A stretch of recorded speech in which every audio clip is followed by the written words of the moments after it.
بسم الله الرحمن الرحيم الحمد لله رب العالمين وبه نستعين على أمور الدنيا والدين وصلى الله وسلم على أشرف الأنبياء والمرسلين وعلى آله وصحبه الطيبين الطاهرين اللهم لا سهل إلا ما جعلته سهلا وأنت حي يا قيوم تجعل الحزن إذا شئت سهلا نسأل الله تعالى أن يكرمنا بالإخلاص وأن يجعلنا ممن يستمعون القول فيتبعون أحسنه أما بعد لله تعالى أذكركم وأذكر نفسي بإخلاص النية لله تعالى. Bersama-sama kita mengikhlaskan niat kerana Allah Subhanahu wa taala. Kata pengarang rahimahullah Subhanahu wa taala, kita sambung pada kitab As-Sirat Al-Mustaqim. Kata pengarang, itsbatu anna at-tawassula bil anbiya'i wal awliya jaizun wa annahu laysa syirkan kama taqulu al-wahhabiyah. Penetapan sesungguhnya bertawassul penetapan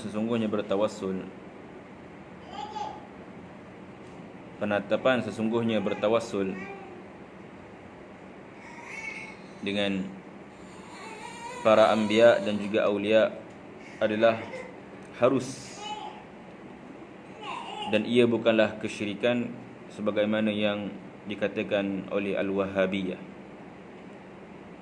Kata Asy-Syaikh lagi, i'lam annahu la dalila haqiqiyyun yadullu ala adami jawazi at-tawassul bil anbiya'i wal awliya fi halatil ghaibati aw ba'da wafatihim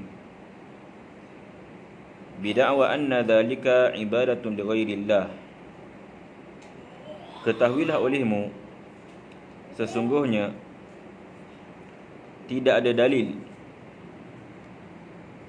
dalil yang hakiki yang menunjukkan ketiadaan tidak ada dalil yang hakiki yang menunjukkan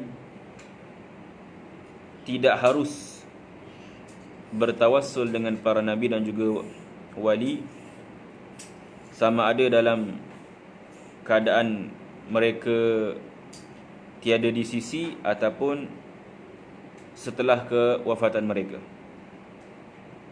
Yakni sekarang kita akan membahaskan tentang tawassul. Apakah itu tawassul? At-tawassul adalah talabu minallahi,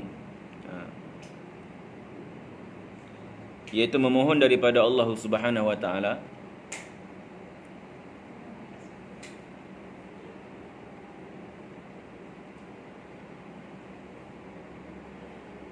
ataupun ulang balik.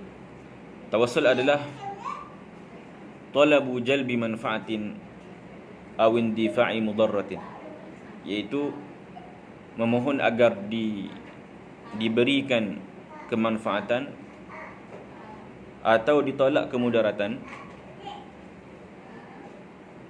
bi dzikri nabiyyin aw waliyin, dengan menyebut nama nabi ataupun wali,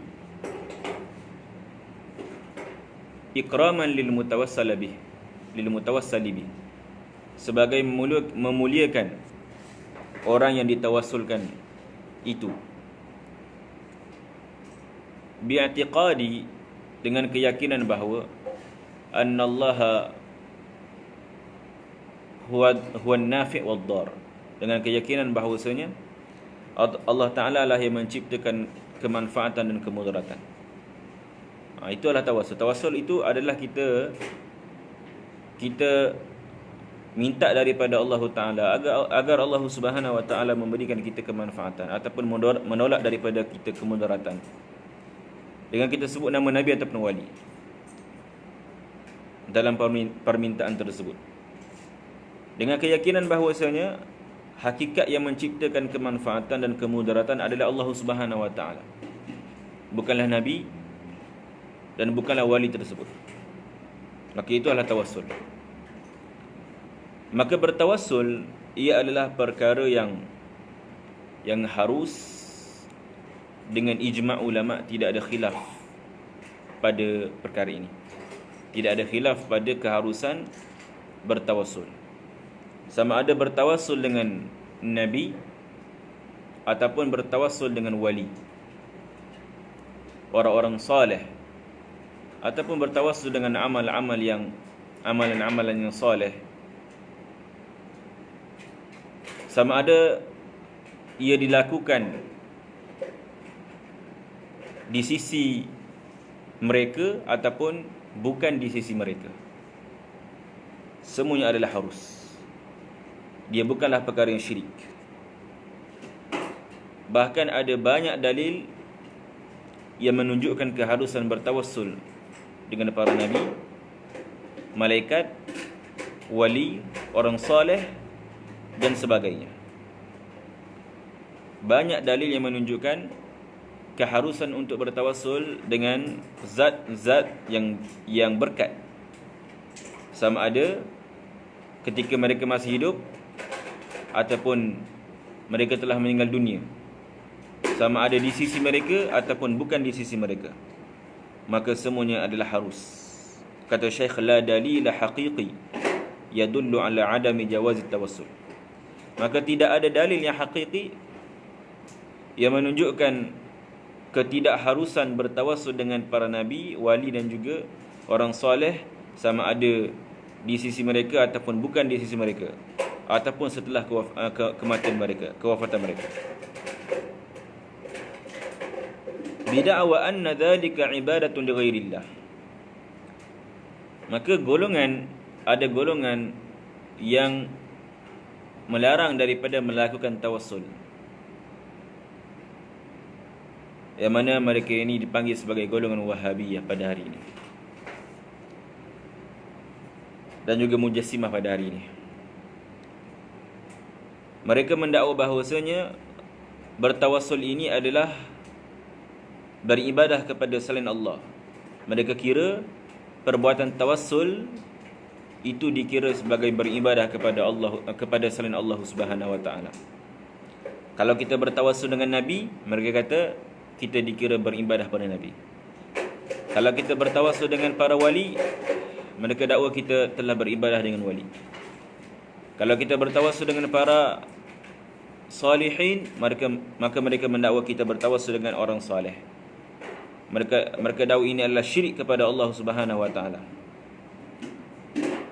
Maka kata Syekh, li'annahu laysa ibadatun li ghairillah mujarradan nida' li hayyin aw mayyitin, wala mujarrada istighatsati bi ghairillah, wala mujarrada qasdi qabri waliyyin litabarruki, wala mujarrada talabi ma lam tajri bihi al'adatu bainan nas,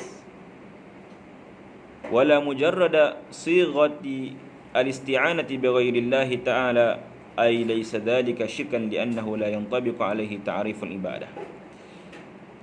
Sesungguhnya perbuatan tawassul itu bukanlah ia dikira sebagai beribadah kepada selain Allah, kerana semata-mata menyeru kepada orang yang hidup ataupun mati, dan juga semata-mata meminta pertolongan kepada orang hidup ataupun mati, ataupun semata-mata menuju kepada kubur wali untuk mengambil berkat, ataupun semata-mata memohon perkara yang pada adat tidak berlaku di antara manusia, maka ini semua tidak termasuk daripada beribadah kepada selain Allah.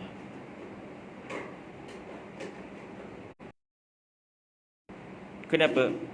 Kerana semua ini tidaklah termasuk dalam ta'rifan ibadah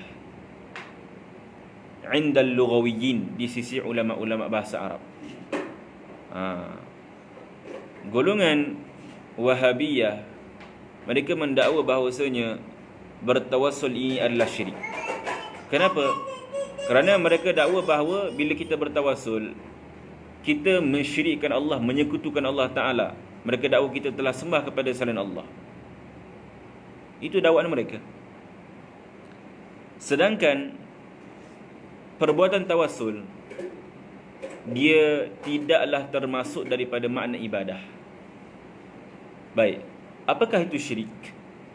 Syirik itu berarti beribadah kepada selain Allah Subhanahu wa taala. Itu adalah syirik. Baik. Adakah semata-mata kita itu dikira kita sembah Nabi? Jawapannya tidak. Adakah semata-mata seseorang itu dia menuju ke satu tempat seperti kubur para awliya, itu dikira dia menyembah kepada wali tersebut? Jawapannya tidak. Adakah semata-mata kita minta pertolongan kepada seseorang seperti wali dalam keadaan susah ataupun tidak susah, adakah itu dikira kita sembah wali itu? Jawapannya tidak. Maka yakni perbuatan tawassul tidaklah termasuk daripada syirik, kerana ia bukanlah sembah kepada selain Allah. Jadi untuk kita faham perkara ini, hendaklah kita faham apakah dia makna ibadah. Kita kena faham apakah itu ibadah.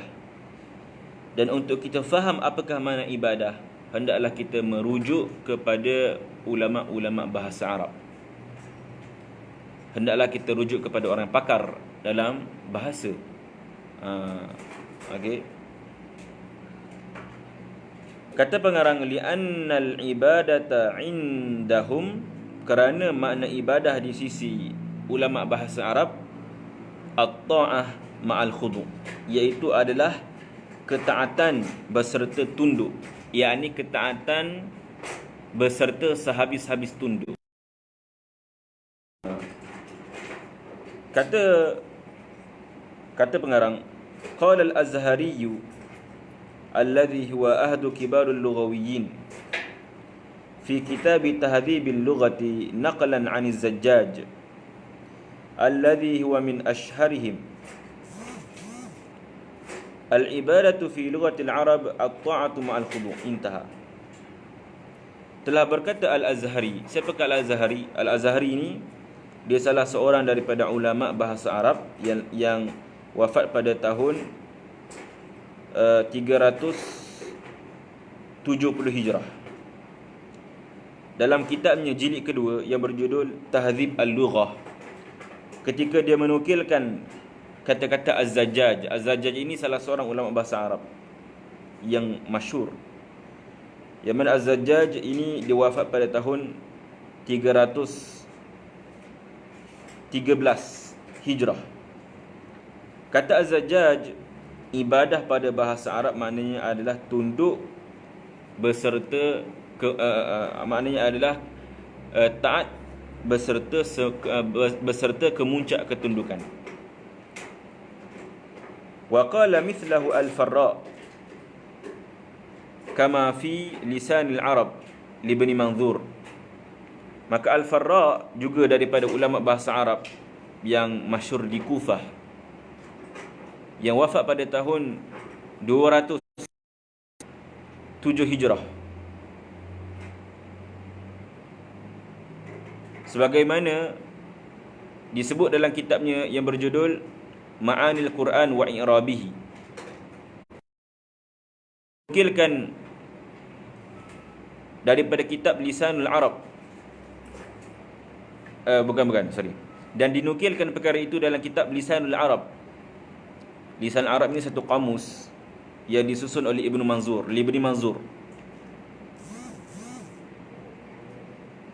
Wa qala ba'dhum aqsa ghayatil khusyu' wal khudu'. Maka sebahagian mereka, yakni ulama bahasa Arab, mengatakan ibadah itu adalah kemuncak ketundukan. Jadi ulama-ulama bahasa Arab semua mereka mengatakan bahawasanya ibadah itu ataupun menyembah itu bukanlah semata-mata seseorang itu ditunduk, bukan, tetapi tunduk beserta taat beserta sehabis-habis ketundukan. Taat beserta tunduk sehabis-habis ketundukan. Itu adalah ibadah. Itu difahami daripada semua makna-makna yang telah disebut oleh ulama bahasa Arab di sini.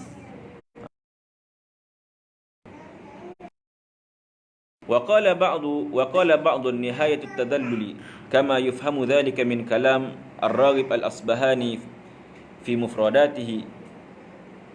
Maka sebahagian daripada ulama mengatakan ibadah adalah kemuncak yang difahami daripada Ar-Raghib Al-Asbahani. Ar-Raghib Al-Asbahani ini juga salah seorang daripada ulama bahasa Arab ketika yang mana dia telah menukilkan daripada Syarih Al-Qamus Murtada Az-Zabidi. Dinukilkan daripada ulama yang telah mensyarahkan kitab Al-Qamus, iaitu Murtada Az-Zabidi, yang merupakan yang telah digelar sebagai penutup segala ulama yang pakar dalam bahasa Arab. Baik.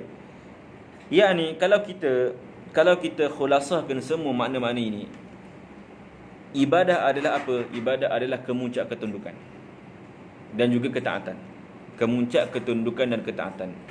Yakni apabila kita sebut ibadah adalah kemuncak ketundukan dan ketaatan, maka terkeluar daripada makna ibadah tunduk biasa. Kalau semata-mata tunduk, maka itu bukan ibadah. Ibadah adalah kemuncak tunduk, bukannya tunduk yang biasa. Maka terkeluar daripada ibadah meminta tolong, menyeru, berharap, takut, memohon, semata-mata memohon. Itu semua bukanlah daripada makna ibadah. Itu bukan semua daripada makna ibadah. Baik. Jadi tidak ada jalan ataupun dalil golongan Wahabiyah untuk mengatakan bahawasanya orang yang bertawassul itu syirik. Kenapa? Kerana mereka sama sekali tidak melakukan ibadah kepada selain Allah.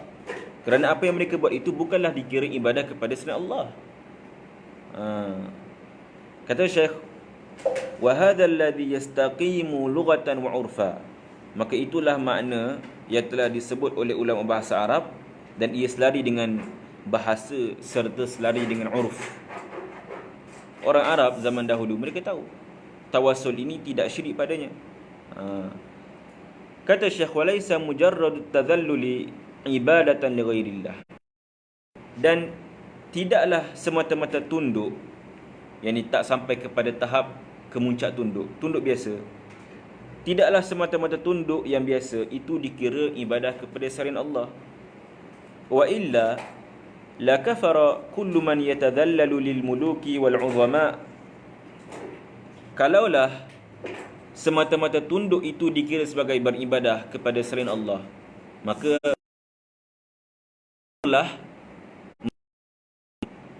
tunduk kepada raja-raja, yang patuh pada raja, yang patuh kepada pembesar, ataupun yang patuh kepada majikannya, ataupun yang patuh kepada ibu dan bapanya. Kalaulah semata-mata tunduk itu adalah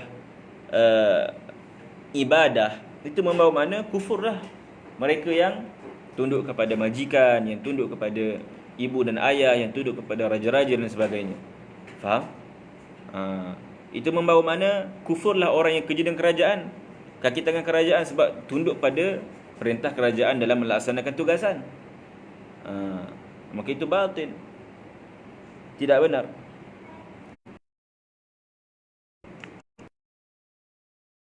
Maka ibadah adalah kemuncak tunduk. Maka bertawassul sama sekali tidak termasuk dalam makna ibadah kepada selain Allah Subhanahu wa taala. Baik. Wa qad thabata anna Mu'adz bin Jabal lamma qadima min asy-Syam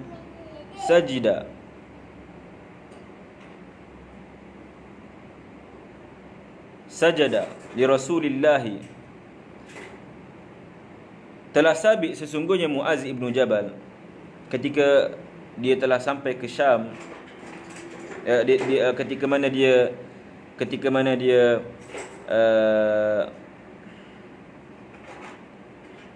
ketika dia sampai daripada Syam, maka dia telah sujud kepada Rasulullah sallallahu alaihi wasallam.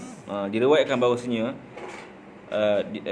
bahawasanya Muaz bin Jabal dia telah diutuskan oleh Rasulullah untuk ke Syam. Kemudian dia bertemu dengan Rasulullah sallallahu alaihi wasallam, lalu dia sujud kepada Rasulullah. Maka apa Nabi kata pada dia? Faqal ma hadha? Faqala ar-rasul ma hadha? Maka Rasul kata pada dia, Nabi kata pada dia, apakah ini? Ini apakah perbuatan yang kamu buat ini? Faqal, maka kata Muaz, ya Rasulullah, inni ra'aitu ahla Syam yasjuduli libitaraqatihim wa asaqifatihim wa anta aula bidzalik. Maka kata Muaz, wahai Rasulullah, sesungguhnya aku telah melihat penduduk-penduduk Syam yang kufur, mereka telah sujud kepada ketua-ketua mereka, telah sujud kepada raja-raja mereka, dan telah sujud kepada rahib-rahib mereka. Sedangkan engkau lebih aula untuk dilakukan perkara sedemikian. Yakni bagi Muaz disangka kalaulah orang Syam boleh sujud pada raja-raja, boleh sujud kepada ulama, maka itu terlebih aula bagi Rasulullah, kerana Rasulullah lagi mulia daripada semua mereka. Maka apa kata Rasulullah? Faqal la taf'al. Nabi kata, jangan engkau buat. Lau kuntu, ada beberapa baris sana kena rujuk balik. Tapi maksud an yasjuda li ahadin la amartul mar'ata an tasjuda li zawjiha. Mafhumnya, janganlah engkau buat perkara ini. Sekiranya aku diperintahkan untuk seseorang sujud kepada orang lain, kepada manusia yang lain, nescaya aku akan suruh seorang isteri untuk sujud kepada suaminya. Tapi tidak boleh, tidak harus dalam syariat Nabi. Maka Nabi tidak suruh. Tapi Nabi kata mafhumnya, kalaulah ia boleh, yakni kalaulah aku suruh, aku akan suruh isteri sujud pada suami. Tapi tidak, sebab dalam syariat Nabi diharamkan untuk seseorang sujud kepada manusia yang lain. Maka kata Syekh, rawah Ibn Hibban, hadis ini telah diriwayatkan oleh Ibn Hibban wa Ibn Majah wa ghairuhuma, dan juga telah diriwayatkan oleh Ibn Majah dan juga selain daripada mereka. Baik, kata Syekh, walam yakul lahu Rasulullah kafart wala qala lahu asyrakta ma'a anna sujudahu lin nabi mazharun kabirun min mazahir at-tadhallul. Baik, Rasulullah sallallahu alaihi wasallam bila mana melihat Muaz ibn Jabal disujud kepada Rasul sallallahu alaihi wasallam, kata Syekh, Nabi tak kata kepada Muaz, engkau telah kufur.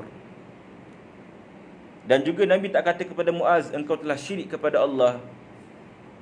Tak kata begitu. Faham? Sedangkan sujud kepada Nabi ni, perbuatan ini adalah salah satu daripada tanda yang jelas, tanda yang besar daripada tanda-tanda ketundukan. Bila mana orang tu sujud pada orang lain, maknanya apa? Dia tunduk pada orang tu lah. Faham? Maknanya dia hormat, dia tunduk pada orang tersebut.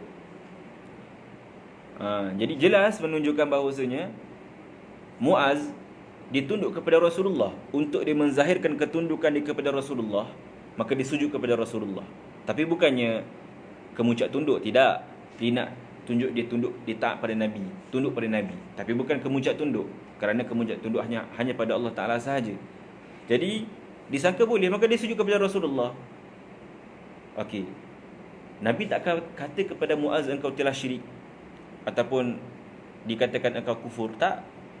Kalaulah semata-mata tunduk itu adalah kufur, nescaya Nabi akan kata kepada Muaz, wahai Muaz, engkau telah kufur, engkau telah syirik.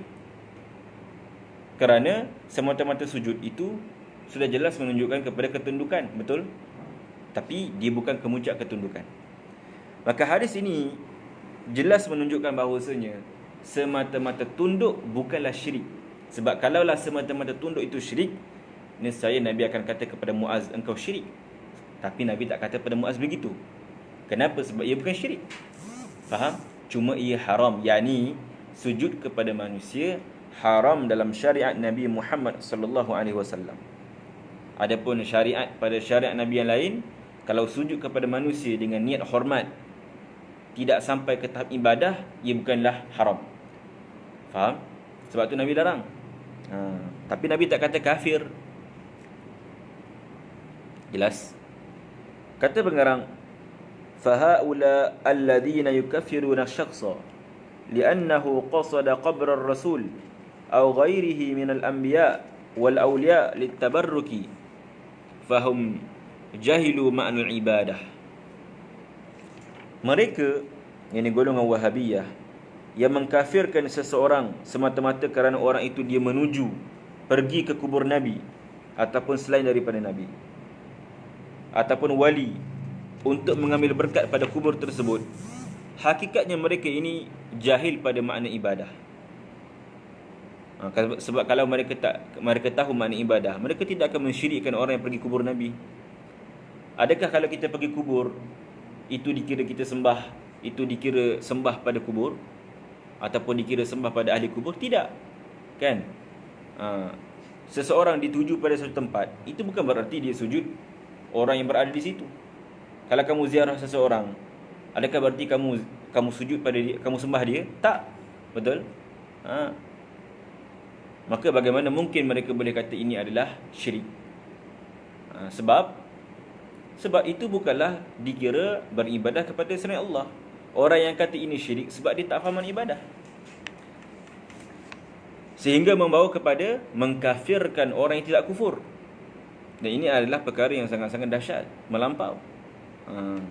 Kata pengarang, wa khalafu ma alaihi almuslimun lianna almuslimina salafan wa khalafa lam yazalu yazuruna qabran nabi litabarruki wa laysa ma'na ziyarati litabarruk anna ar-rasula yakhluqu lahumul barakah. Kata Syekh, dan mereka ini golongan Wahabiyah, mereka telah menyalahi apa yang telah dilakukan oleh umat Islam, kerana sesungguhnya umat Islam zaman salaf dan zaman khalaf, mereka sentiasa berterusan menziarahi kubur Nabi untuk mengambil berkat daripadanya. Jadi kalaulah dikatakan pergi kubur itu syirik, maka itu membawa makna syirik habislah, kufur habis, jadi kufurlah semua mereka yang ziarah kubur Nabi. Sedangkan amalan ini telah dilakukan oleh mereka daripada kalangan salaf dan khalaf. Siapa yang ziarah kubur Nabi? Bilal Ibn Haris Al-Muzani daripada sahabat Nabi. Siapa yang ziarah kubur Nabi? Bilal Ibn Rabah daripada sahabat Nabi. Siapa yang ziarah kubur Nabi? Para awliya, para salihin, seperti As-Sayyid Ahmad Ar-Rifai, ziarah kubur Nabi sallallahu alaihi wasallam. Siapa yang ziarah kubur Nabi? Umat Islam yang pergi haji dan pergi umrah, mereka ziarah kubur Nabi sallallahu alaihi wasallam. Maka bagaimana mungkin dikatakan semua ini syirik? Waliyazubillahi ta'ala. Ini membawa kepada mensyirikkan majoriti daripada umat Islam. Dan apabila seseorang itu dia ziarah kubur Nabi untuk mengambil berkat, itu bukan bermakna Rasulullah mencipta keberkatan bagi orang yang ziarah kubur. Bila kita pergi ziarah kubur Nabi, bukan maknanya Nabi cipta keberkatan, tidak. Balil ma'na annahum yarjuna an yakhluqallahu lahumul barakah bi ziyarati liqabrihi. Bahkan makna daripada ziarah kubur Nabi adalah mereka yang ziarah kubur Nabi mengharapkan agar Allah Ta'ala menciptakan bagi mereka berkat dengan asbab mereka ziarah kubur Nabi SAW. Bila kita ziarah kubur Nabi, kita tak yakin bahawasanya Rasulullah yang cipta berkat. Bukan. Tak ada seorang pun yang ziarah kubur Nabi buat begitu dan yakin begitu. Tapi kita ziarah kubur Nabi untuk apa? Untuk dapat berkat. Tapi kita tak kata Nabi yang cipta berkat, bukan. Namun kita pergi kubur Nabi menzahirkan pengharapan kita kepada Allah Ta'ala agar Allah Ta'ala ciptakan berkat pada diri kita. dengan asbab ziarah kubur Nabi, dengan asbab keberkatan yang ada pada jasad Nabi yang bersentuhan dengan tanah, menjadikan tanah kubur Nabi itu juga berkat, menjadikan kawasan kubur Nabi berkat, maka mengalir daripada keberkatan kepada kita. Itu maksud daripada ziarah kubur Nabi. Kita tak yakin ada pencipta selain Allah Ta'ala. Tidak. Kita bukan seperti Mu'tazilah. Kita yakin yang cipta berkat adalah Allah, tapi kita pergi kubur Nabi sebagai asbab mendapat berkat. Baik.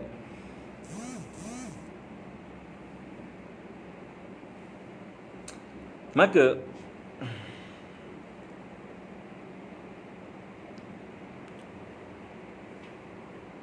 hatta golongan Mujassimah pada zaman dahulu, mereka mengharuskan tawassul. Tapi antara golongan yang mengharamkan tawassul, antara golongan yang mula-mula mengharamkan tawassul, bahkan mensyirikkan amalan bertawassul adalah Ahmad Ibn Taymiyah Al-Harrani. Hatta Mujassimah sebelum Ibn Taymiyah, mereka memperakui amalan tawassul. Mereka memperakui amalan bertawassul. Subhanallahil azim. Bahkan kalau lihat Mujassimah zaman dulu, sebelum zaman Ibn Taymiyah, yang mendakwa diri mereka ini mazhab Hambali, mereka nukilkan banyak riwayat-riwayat orang saleh dan sahabat bertawassul dengan Nabi dan juga salihin. Kecuali Ibn Taymiyah sahaja yang mensyirikkan amalan bertawassul. Maka fahaman ini diikuti oleh pengikutnya golongan Wahabiyah. Dan tokoh-tokoh Wahabiyah seperti Al-Albani dan juga Ibn bin Baz, seperti Saleh Ibn Fauzan dan selain daripada mereka. Maka sekarang kita nak sebut dalil keharusan bertawassul dengan Nabi. Kata pengarang, وَالدَّلِيلُ عَلَى ذَلِكَ مَا رَوَاهُ الْبَيْهَقِيُّ بِإِسْنَادٍ صَحِيحٍ. Dalil tentang keharusan bertawassul adalah sebagaimana yang telah diriwayatkan oleh Al-Baihaqi dengan sanad yang sahih, sebagaimana disebut oleh Ibnu Kathir dan selain daripadanya. An Malik ad-Dar, daripada Malik ad-Dar, wa kana khazin Umar, maka dia ini adalah daripada orang yang bekerja dengan Umar. Dia telah diberi amanah untuk buat sesuatu oleh Umar radhiyallahu anhu. Qala asaban nas qahtun fi zaman Umar. Maka kata Malik ad-Dar, pada zaman Umar telah berlaku kebuluran. Kenapa? Kerana tidak turun hujan selama 9 bulan. Subhanallah, 9 bulan tak turun hujan. Sangat lama. Bayangkan kita kalau seminggu tak hujan, kita rasa panas. Apatah lagi kalau 9 bulan tidak turun hujan. Maka kata Malik ad-Dar, faja'a rajulun, datang maka seorang lelaki, dia telah pergi kepada ila qabrin Nabi, ke kubur Nabi. Yang mana lelaki tersebut adalah seorang sahabat Nabi, namanya Bilal ibn Haris al-Muzani. Maka Bilal ibn Haris al-Muzani, dia memang orang yang tinggal di Madinah. Pada waktu itu dia pergi ke kubur Nabi. Di samping kubur Nabi lalu dikata, faqal ya Rasulullah, istasqi li ummatika fa innahum qad halaku. Maka kata lelaki tersebut pada zaman Umar, di samping kubur Nabi SAW, wahai Rasulullah, disebut nama Nabi dalam doa dia. Ini tawassul namanya. Ini tawassul dan istighathah. Sebab apa? Sebab dia kata istasqi li dia kata, wahai Rasulullah, mohonlah daripada Allah agar diturunkan hujan bagi manusia. Fa innahum qad halaku, kerana sesungguhnya mereka sedang ditimpa bencana. Ini adalah tawassul dan ini juga istighathah. Istighathah itu apa? Meminta pertolongan ketika susah, ketika kesempitan. Ini adalah tawassul dan juga istighathah. Okey. Kenapa kita kata tawassul? Sebab sebut nama Nabi dalam doa. Kenapa kita kata istighasah? Sebab ini dikira memohon pertolongan ketika susah. Okey. Dan ulama kata istighasah pun termasuk daripada tawassul. Sama maknanya. Baik. Maka apa jadi pada lelaki ini? Kata Malik Ad-Dar, fa'utiya ar-rajul fil manam.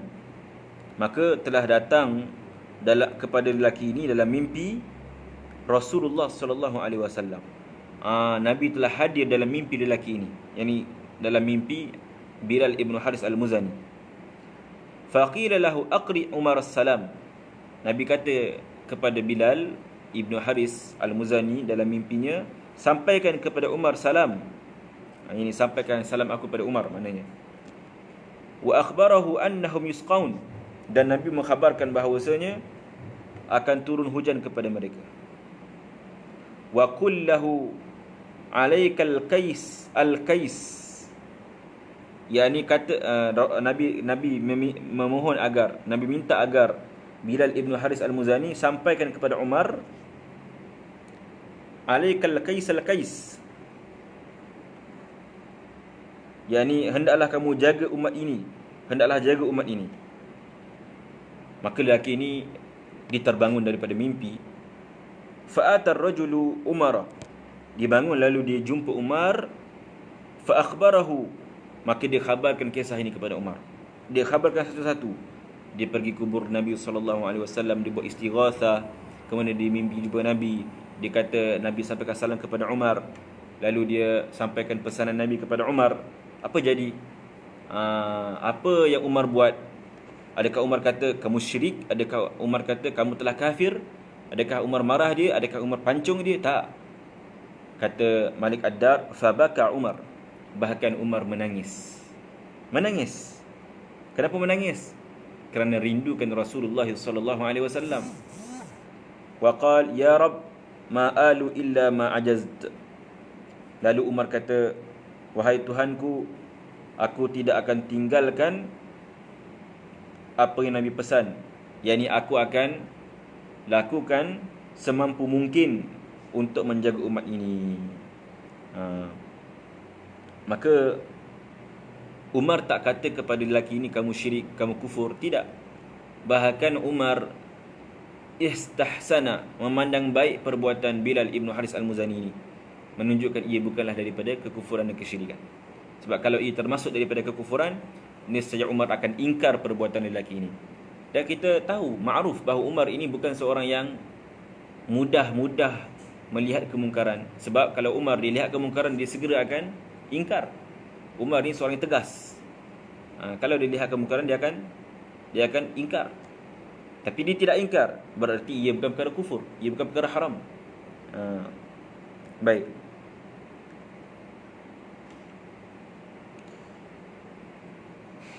Maka turun hujan. Setelah itu turun hujan, maka rezeki melimpah ruah.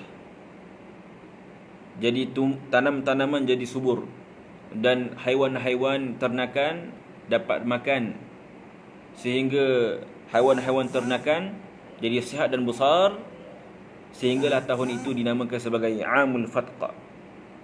Al-Fatq maknanya daging, lemak-lemak. Yani satu tahun di mana lemak-lemak haiwan jadi besar, jadi banyak, sehingga tahun itu dinamakan sebagai Amul Fatq. Wa qad jaa fi tafsir hadha ar-rajul. Maka telah datang dalam tafsiran lelaki ini adalah annahu Bilal bin al-Haris al-Muzani. Lelaki ini adalah Bilal ibn Haris al-Muzani, as-sahabi, dia daripada sahabat. Maka sebagaimana disebut oleh Al-Hafiz Ibn Hajar Al-Asqalani dalam kitabnya Fathul Bari. Baik. Maka ini menunjukkan bahawasanya, apakah dalil daripada ini? Dalil daripada apakah perkara yang kita boleh ambil daripada kisah ini? Pertama, bertawassul itu boleh. Yang kedua, beristighatsah itu boleh. Dan yang ketiga, ziarah kubur Nabi itu boleh. Kerana kalaulah ziarah kubur Nabi dan beristighatsah dan bertawassul itu adalah haram dan syirik, sudah pasti Umar akan ingkar terhadap sahabat ini. Faham? Tapi Nabi sesekali tidak Umar tidak ingkar terhadap sahabat ini. Baik. Tapi golongan Wahabiyah, mereka cuba untuk mendhaifkan hadis ini. Mereka cuba untuk mempertikaikan riwayat kisah ini, iaitu mereka mempertikaikan Malik Ad-Dar. Mereka mempertikaikan Malik Ad-Dar. Kita jawab, ini Malik Ad-Dar, dia adalah orang yang diamanahkan oleh Umar untuk menjaga satu perkara yang penting. Pada zaman Umar, Malik Ad-Dar ni dia jadi khazin. Khazin ni macam penjaga harta bagi umat Islam. Diamanahkan oleh Umar. Kalaulah Malik Ad-Dar ini seorang yang tidak adil, bukan seorang yang adil, seorang yang tidak thiqah, nescaya Umar tidak akan bagi jawatan ini, tugasan ini kepada Malik Ad-Dar. Faham? Tapi Umar bagi tugasan ini yang penting dalam negara, iaitu menjaga harta umat Islam, amanah untuk jaga harta umat Islam, menunjukkan bahawasanya Umar memperakui bahawasanya Malik Ad-Dar ini seorang thiqah, dipercayai, dan seorang yang amanah dan adil. Jadi tidak ada jalan untuk seseorang itu dia mempertikaikan thiqah Malik Ad-Dar, sebagaimana yang dibuat golongan Wahabiyah untuk mereka mendhaifkan kisah ini. Baik. Kata Syekh lagi, فَهَذَا الصَّحَابِيُّ قَدْ قَصَدَ قَبْرَ الرَّسُولِ لِلتَّبَرُّكِ فَلَمْ يُنْكِرْ عَلَيْهِ عُمَرْ. Maka sahabat ini, iaitu Bilal ibn Haris al-Muzani, dia telah menuju ke kubur Nabi untuk mengambil berkat daripada kubur Nabi, dan Umar tidak mengingkari perbuatannya. Wala ghairuhu minas sahabah, dan tidak ada seorang sahabat pun yang mengingkari perbuatan Bilal ibn Haris al-Muzani. Daripada ramai-ramai sahabat yang ada pada waktu itu, tak ada seorang pun yang kata kamu syirik, kamu kafir. Menunjukkan semua sahabat memperakui, menyetujui, membenarkan perbuatan Bilal ibn Haris al-Muzani untuk ziarah kubur Nabi, beristighasah dan bertawassul. Fabatala da'wa Bani Taymiyah anna hadhihi ziyarah syirkiyah. Maka di sini batillah dakwaan Ibn Taymiyah bahawa ziarah kubur Nabi itu adalah perbuatan syirik. Wa qad qala al-Hafiz Waliyuddin al-Iraqi fi hadith Abi Hurairah anna Musa qala rabbi adnini min al-ardi al-muqaddasah rumyatan bihajarin, wa anna an-nabiy sallallahu alaihi wasallam qala wallahi law anna 'indahu la ra'aytukum qabrahu ila janbi at-tariqi inda al-kathib al-ahmar fihi istihbabu ma'rifati kuburi salihin li ziyaratiha wal qiyami bihaqqiha.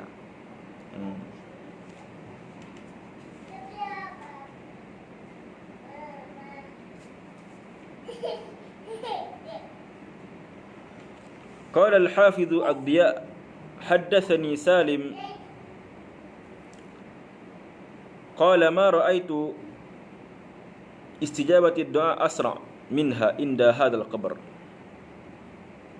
وحدثنا الشيخ عبد الله بن يونس المعروف بأرمني أنه زار هذا القبر وأنه نام فرأى في منامه قبة عنده وفيها شخص أسمر فسلم عليه وقال له أنت موسى كلم الله أو قال نبي الله فقال نعم فقلت قل لي شيئا فأومأ إلي بأربع أصابع ووصف طولهن فانتبهت ولم أدري ما قال فأخبرت الشيخ زيال بذلك فقال يولد لك 4 أولاد فقلت أنا قد تزوجت امرأة لم أقربها فقال تكون غير هذه فتزوجت أخرى فولدت لي 4 أولاد.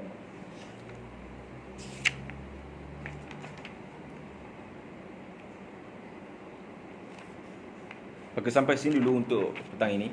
Kita akan syarah esok sebab ini panjang sikit. Jadi kita akan syarah esok perkara ini, insya-Allah. tentang tawassul. Ada banyak lagi kisah-kisah lain yang menunjukkan dalil keharusan bertawassul dengan Nabi dan Salihin ketika mereka masih hidup dan juga mereka wafat, dan ketika keberadaan mereka di sisi kita ataupun bukan di sisi kita. Jadi sampai di sini insya-Allah. Barakallahu fikum wa ahsanallahu ilaikum wa jazakumullahu khairan. Assalamualaikum warahmatullahi wabarakatuh. La ilaha illallah. Allahumma salli ala sayyidina Muhammad wa ala alihi wa sahbihi wasallim.